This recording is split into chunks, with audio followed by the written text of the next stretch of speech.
Here we have today is Ma'am Susana San Jose, ang Guidance Counselor ng Jacobo C. Gonzalez Memorial School of Arts and Trades at isa sa nagpo-promote ng mga TESDA program sa Laguna at siya ay makakatulong sa atin kung naghahanap kayo ng TESDA program sa Laguna or malapit kayo sa Laguna. Ano nga po ba yung Jacobo na madalas naririnig po pag sinabing TESDA sa Laguna? Okay, so ang school natin ay Jacobo Z. Gonzalez Memorial School of Arts and Trades. So, yun yung pangalan ng school. We are TESDA Administered School. Dalawa lang ang administered school ni TESDA dito sa atin sa Laguna.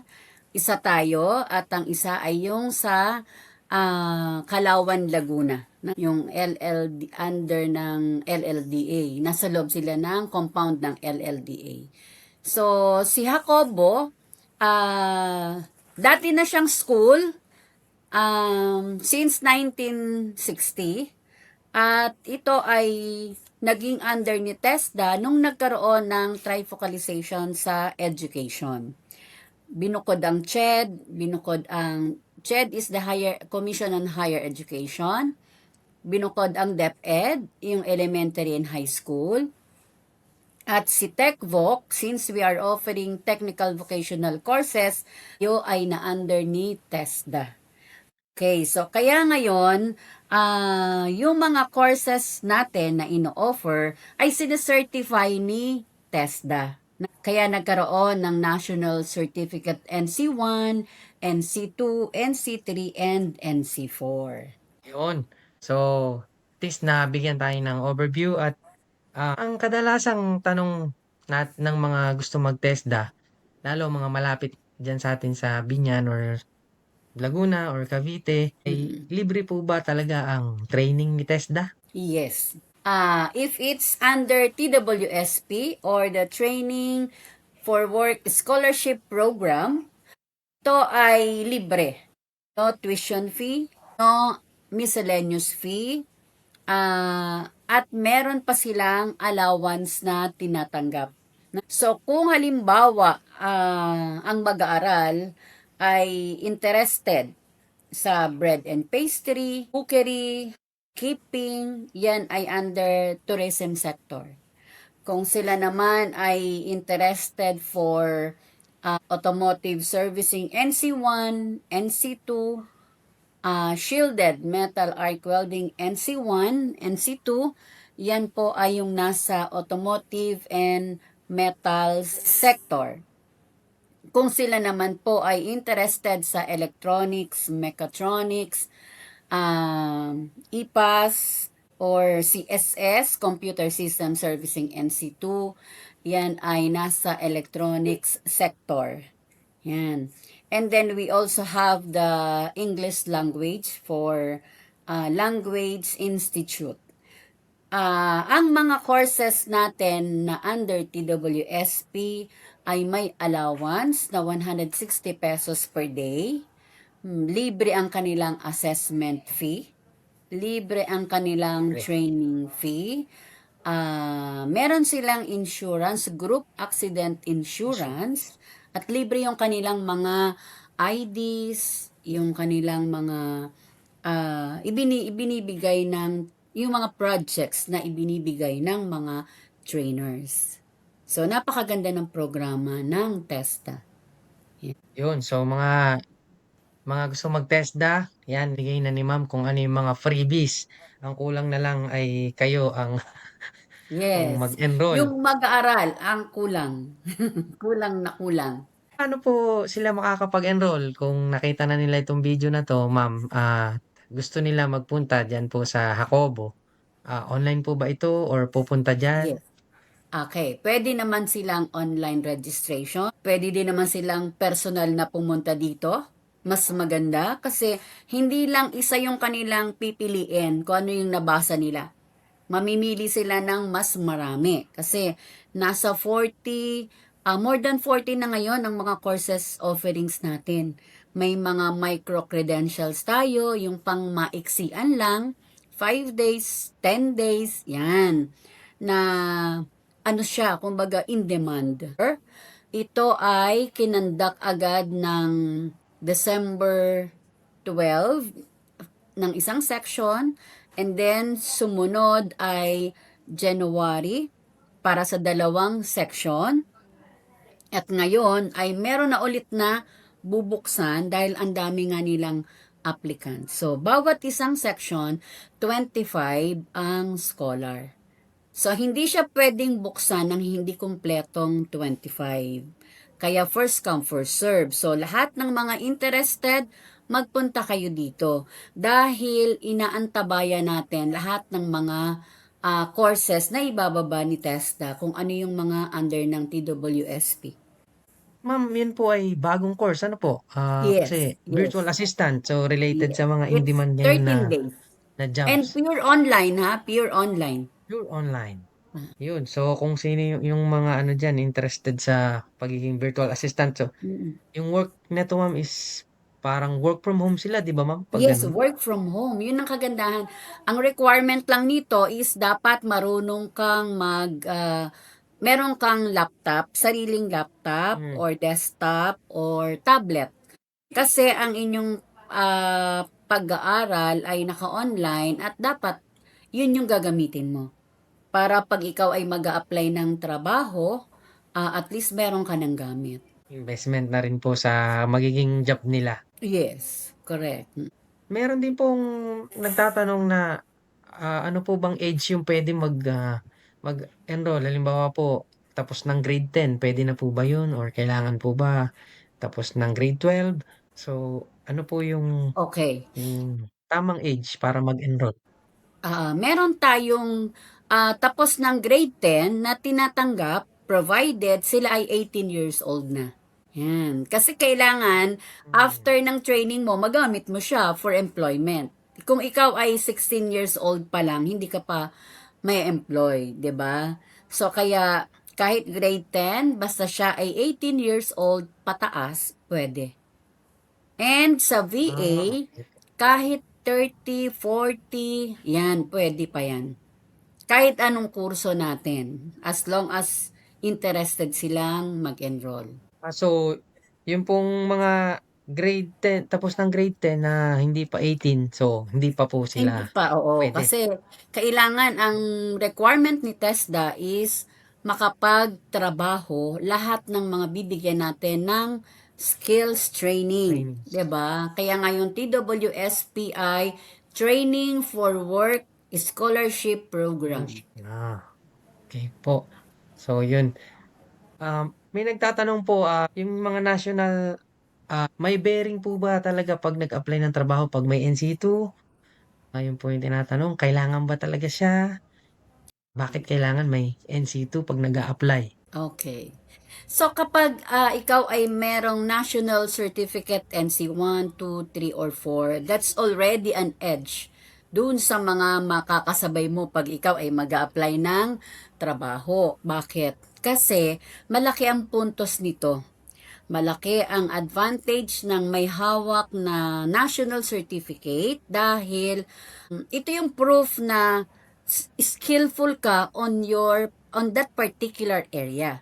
Kasi kung wala kang national certificate, ibig sabihin, ay, hindi siya nag-training. Or, maaring nag-training siya, pero bumagsak siya sa assessment. Kaya wala siyang certificate. Kasi hindi ka i-issuehan ng TESDA ng national certificate kung hindi mo maipapasa yung assessment.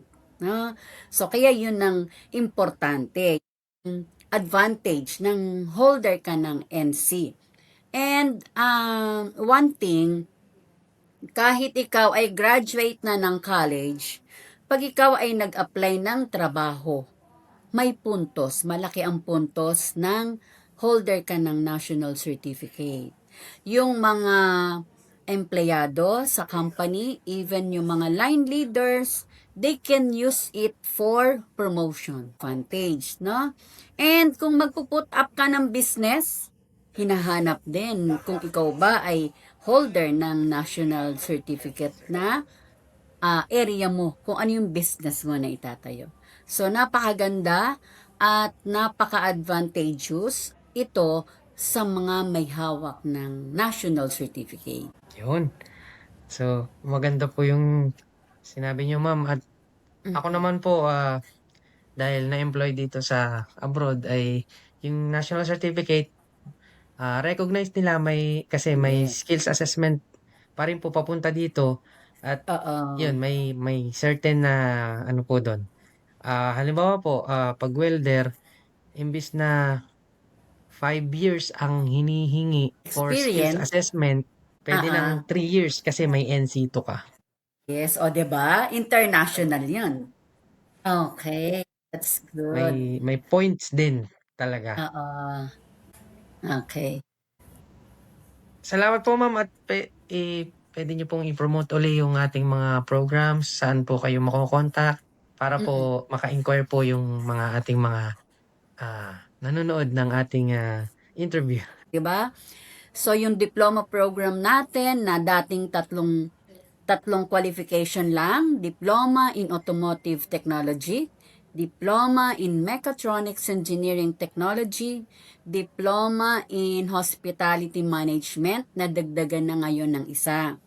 Diploma in Electromechanical Technology, specialized in refrigeration and air conditioning. So, yun ha.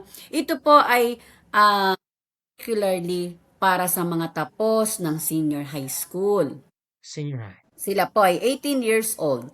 And for 3 years of training, of schooling, sila po ay libre. Libre sila. Bawat semester, they will be receiving 14,000 as their allowance. 9,000 yung allowance, yung 5,000 ay para sa instructional materials. So, dahil wala naman silang bibilihin na at provided na ng school lahat ng mga kakailanganin nila, projects and fee, yung kanilang allowance na 9,000 plus 5,000 na instructional materials ay kanila nang tinatanggap ng cash. Hindi ito ibibigay sa magulang, ito ay ibibigay sa mga estudyante. So, bawat semester, ganun ang ating benefits na ipino-provide ni TESDA sa mga students. So, for 3 years, nakatipid ang magulang. No? Habang nag-aaral sila sa atin, pwede na nilang ipunin yung pang fourth year college kasi this is ladderized. Ladderized ito, so pwede na nilang ituloy sa fourth year college yung kanilang diploma program. But, yung ibang mga students, dahil nag-SIL sila, halos sila ay tinatanggap na. Kumbaga, hinahire na sila ng mga companies na parang yung OJT. No? Supervised So, kaya, industry learning po. yes. Yung iba, while on the job, kasi nga natanggap na sila, nag enroll sila ng weekends, Saturday, Sunday schooling. So, kaya yung mga first batch natin na mga estudyante natin na gagraduate na ngayon yung isa sa college. So, for sure, yun na yun ay advantage na kukunin na natin siya kasi kilala na natin bilang isang graduate natin at nakatapos na ng 4-year 4 degree years. course, 'di ba? Yun yun. Kaya sana po ay magpasyal kayo kung kayo ay may mga graduate ng senior high school na hindi pumasok nitong nakaraan kasi ang mga bata ay kumbaga parang sabik na sabik silang magtrabaho. So, we do not encourage them to work at once pagka-graduate ng senior high school. Mas dapat po ay papasukin sila, lalong-lalo na higit sa amin dito po sa Jacobo. Papuntahin po ninyo dahil maganda yung opportunity ng UWACT. Sila po ay papasok lamang dito, provide na po ni TESDA lahat ng mga gagamitin ng mga estudyante. So, yung willingness na lang. Sayang kasi kung sila ay titigil. So, ini-interview namin na kung maari, wag titigil kasi sayang naman yung slot. Dahil yung slot nila for first year hanggang third year na po yun. So, yung benefits noon ay pangkanya lang. Hindi siya pwedeng palitan. Okay po? So, yun po. Marami pa po kaming programa. Meron tayong TWSP, meron din tayong STEP Scholar. Sa STEP Scholar, may benefits sila ng katulad ng TWSP at may dagdag pa na toolkit, 'di ba? So napakaganda po. Kaya sa dami po ng aming mga program offerings lang po yung isang oras. Parang maghapon yata para tayo makapag-promote ng lahat. So, ini-invite po namin kayo na magpasyal dito po sa Jacobo Zaraga Gonzales Memorial School of Arts and Trades sa Barangay San Antonio, Inyan, Laguna. Alam na lang po yan ng mga tricycle driver, so hindi po kayo mawawala. Na kahit saang lugar po kayo na manggaling, mag-tricycle lang po kayo at kayo po ay makakarating sa aming paaralan. Ayan, sir. Maraming salamat po, ma'am, at sa mga viewers ay nalinawan tayo sa mga TESDA program at papaano tayo makakapag-enroll dahil ako mismo ay nakapag-abroad dahil through the skills that I learned from TESDA. Kaya no doubt na maganda po yung mga programang 'to at free pa. Ikaw pa yung magkakaroon ah, ng skills and ng support from our TESDA. Yun po, ma'am, Kaya maraming nga salamat ano, po.